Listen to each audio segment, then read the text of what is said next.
I'm the answer to your every cry. So illusion for the way behind. I bring to you good news. Angiphinde ngikubingeleleke nalamhla mlaleli egameni lenkosi yethu Jesu Kristu. Ngikwemukeleke futhi ehlelweni lwethu lokufunza incwadi yethu yemihla ngemihla lokuyi Rhapsody yamaqiniso lebhalwe nguye umfundisi Chris Oyakhilome DSC. Lamhla ngilwesihlanu tisiphohlongo enyangeni yeNgci ku-2025. Sihloko sethu salamhla sithi sinelithuba lekwenta lokho nyalo. Livesi lekuvula litfolakala encwadzini yaJohane sahloko semfica livesi lesine kuyo iNew Living Translation. Ithi sonke kufanele sisheshe sente imisebenti yaloyo longithumile ngobe kusele isikhathi lesincane ngaphambi kokuthi busuku bufike bese yonke imisebenti iyaphela.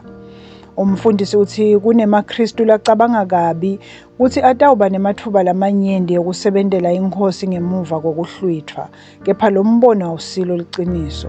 Ngekusho kwemibhalo, umbuso weminyaka leyinkulungwane noma iminyaka leyinkulungwane yekuthula akusiyo intfo lecondzene nathi. Lesi sikhathi uNkulunkulu lasenda saba sikhathi lesitsite kuma-Israyeli. uNkulunkulu wabethembisa sikhathi sekuthula futhi batakutfola. Mfundisi uthi ikhalenda yemaJuda lebeyimisiwe iminyaka letinkulungwane letimbili itawucala kuphindze isebente iminyaka lesikhombisa letawuholela ekubuseni kweminyaka leyinkulungwane. Ngemva kwaloko Jesu utawubuya ezulwini bese umisa indlunkulu yakhe eJerusalema, angabusi njengenkosi yemaJuda kuphela kodvwa njengenkosi yemhlaba wonke. Davide utawuphindze abuye kute atewubusa ema-Israyeli, kanti Jesu utawubusa umhlaba. Haleluya. Thine sitawubana Jesu sibuse naye, sicinisekise ukuthi konke kuhamba kahle. Ngako-ke inkonzo yethu ayinawusebenta ngesikhathi seminyaka leyinkulungwane. Kunaloko umsebenti wethu ngaleso sikhathi utawuba uwenkosi Jesu Kristu. Umsebenti wethu kuyo yonke leminyaka leyinkulungwane kutawuba kwenta imisebenti lengentiwa tingilozi. Haleluya. Tikhonti ngesikhatsi sembuso weminyaka leyinkulungwane kutawube kungemaJuda labatawube bagcwalisa tiprofeto netetsembiso letentiwe eziveni zakubo, njengobe natsi sente njalo kule minyaka letinkulungwane letimbili leyendlulile.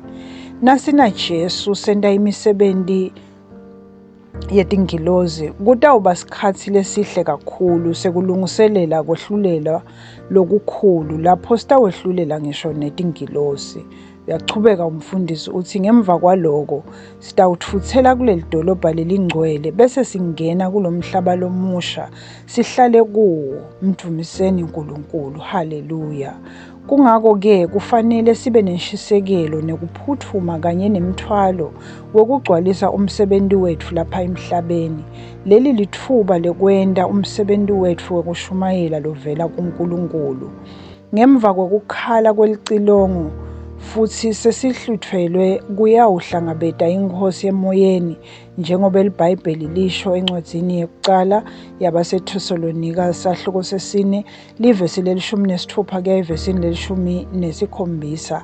Ematfuba asemhlabeni ekwenta umsebenti wekushumayela kanye nekukhonda atawuphela.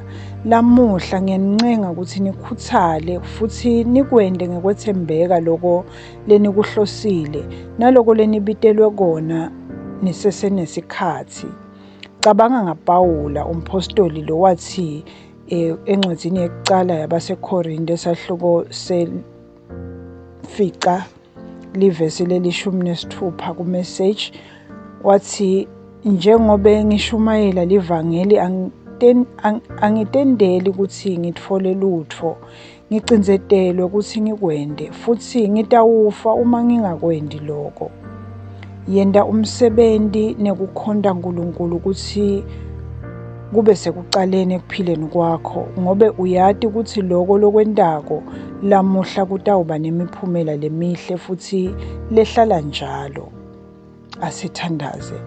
Babe lothandzekako, ngiyabonga ngemsa wakho losebenta kimi. kuthi ngibe ngumuntu lokhuthele nalothembekile ekuholeleni imiphefumulo kuKristu. Ngiyaciniseka ukuthi livangeli lingemandla kaNkulunkulu ekusinzisa. Ngakho-ke ngitinikele ekulisakateni emhlabeni wonke. Ngisebenzisa leli thuba lenginalo nyalo. Lamuhla abantu labanyenti bayakhululwa esonweni, balungiswe futhi babe nenkhululeko lekhadimulako yemadvodzana aNkulunkulu, njengoba livangeli lishunyayelwa emhlabeni wonke ngeligama laJesu. Amen. Kuchubeka nesifundo mlaleli, sitawufundza incwadzi yekucala kubaseThesalonika sahluko 4 livesi leli-16 kuya evesini leli-17 kanye nencwadzi yekucala yabaseKorinte sahluko 3 livesi lesi-8. Bese kuthi elihlelweni lwethu lokufundza iBhayibheli ngeminyaka munye, lamhla-ke kufundwa incwadzi yabaseRoma sahluko 11 livesi lekucala kuya evesini le-24 kanye nencwadzi yetihlabelelo sahluko 17 kanye nemfica kuya evesini le-11. Bese kuthi elihlelweni lokufundza iBhayibheli ngeminyaka lemibili, lamhla kufundwa incwadzi yaLuka sahluko 14 livesi lekucala kuya evesini leli-14 kanye nencwadzi yetikhulu sahluko 15 kuya esahlukweni seli-16. Angibonge mlaleli kakhulu lithuba lekuthi sihlanganyele sifundze livi leNkosi kanye. Ngikholwa ukuthi wena ubusisekile sisafundza, iNkosi ikubusise. Ngicela ngemlaleli ukuthi uma ngabe bowusengakayemukeli iNkosi yethu Jesu, umane usho nanka emagama emva kwami uwasho ngenhliziyo yakho yonke. Haleluya. Thani Nkosi Nkulunkulu, ngiyakholelwa ngayo yonke inhliziyo yami eNkosini Jesu Kristu, indvodzana yaNkulunkulu lophilako. Ngiyakholwa wangifela nekuthi uNkulunkulu wamvusa kulabafile. Ngiyakholwa uyaphila lamuhla. Ngiyavuma ngemlomo wami ukuthi Jesu Kristu uyiNkosi yempilo yami kusukela lamuhla. Ngaye nangeligama lakhe nginekuphila lokuphakade, ngitelwe kabusha. Ngiyabonga Nkosi ngekusinzisa impilo yami. Nyalo sengingumntwana waNkulunkulu. Haleluya. Siyakubongela ke mlaleli, nyalo sewungumntwana waNkulunkulu. Haleluya. iNkosi ikubusise.